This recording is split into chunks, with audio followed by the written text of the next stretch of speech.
Magandang gabi po sa inyo mga kapwa kong magkakalang, sa mga kalkalero dyan. Magandang gabi po sa inyo lahat. Nagtitispire lang po ako ngayon sa burner na walang butas sa itaas. Ayan. So ito pong yung kanyang apoy. Yung ano natin, speed controller ay nasa number 3 lang. Number 3. Ayan. Pero tingnan nyo yung apoy mga kakalero. So pag ilagay natin sa number 2, so malakas pa rin yung kanyang apoy. Ayan.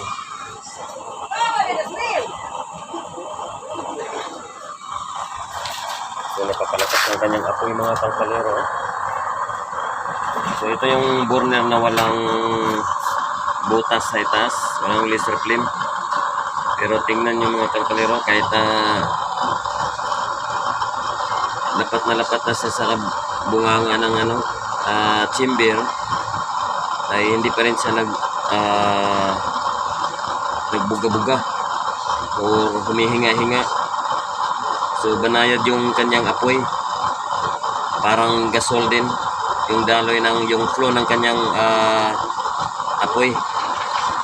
So malakas, ayan o.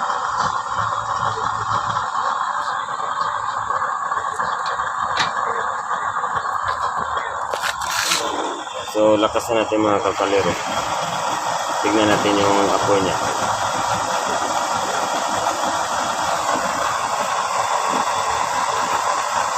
Ayan po, asol na asol mga kalkalero.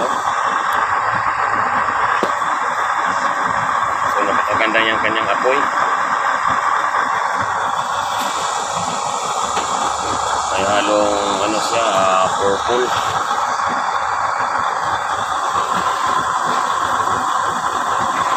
Napakatas ng kanyang apoy, oh. Parang haba ng So yung speed controller natin ay nasa number 7. Number 7, no? 1, 2, 3, 4, 5, 6, 7. 7 nga. So testing natin sana yung takore. Ganun pa rin, no? Walang pagbabago mga kalkalero. Napakaganda ng kanyang apoy. Yung flow ng kanyang apoy parang gasol din. Hindi siya huminga. Walang yung minsan kasi yung ibang burner na gawa. Yung nagawa ko ay pahinga-hinga, ito parang lang, oh. Napakagandang banayad ang yung kanyang flow ng kanyang apoy. So napakaganda ng kanyang burner.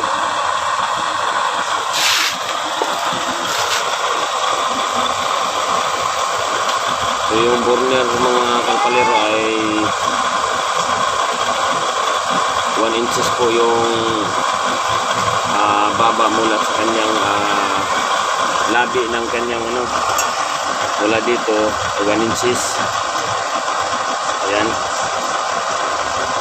So maganda pala pag mayroong ganito mga kalkalero, yung parang sombrero, kasi dagdag po ito ng pressure. May cord siya dito at mayroong sa gitna, so lahat ng pressure dito dadaan sa gilid. Ayan, dito sa gilid lahat. Tignan nyo mga kalkalero, nagbaga yung yung spoke. Ayan.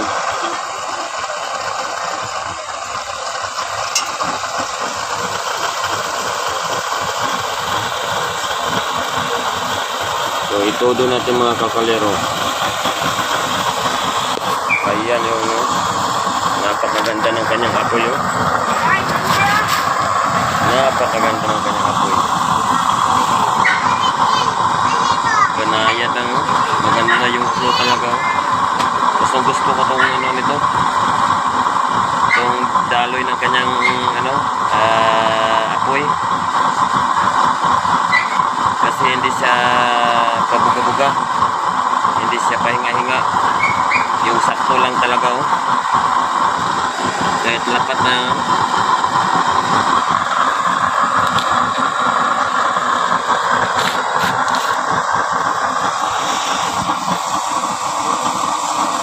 Ayan po mga kalkalero, so ayan po yung kanyang apoy. Tinudo ko na mga kalkalero yung speed niya. So may halos ang pula kasi mataas na yung niya. Pero may kulay orange, blue at saka purple. Ayan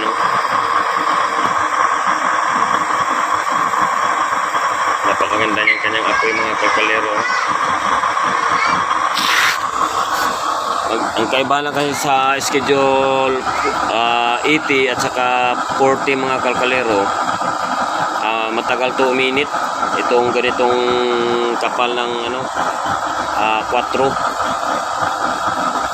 pong diametro nito, at nag-cord tayo ng mga half senti para magkaroon ng pressure. Tapos ito talaga nakakatulong talaga itong ganito mga kalkalero,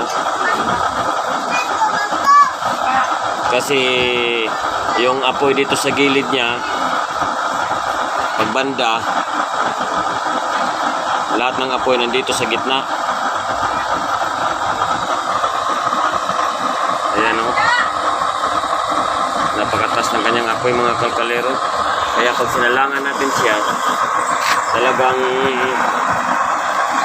napakaganda. Yan so pag kawali ang nilagay natin dito, maganda pa rin. Yan gustong gusto ko tong daloy ng kanyang apoy, yung flow ng kanyang apoy, napakaganda. So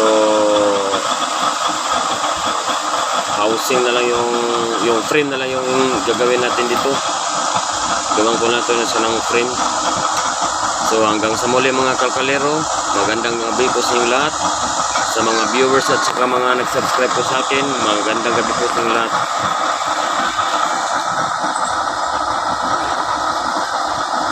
Maraming salamat po mga kalkalero.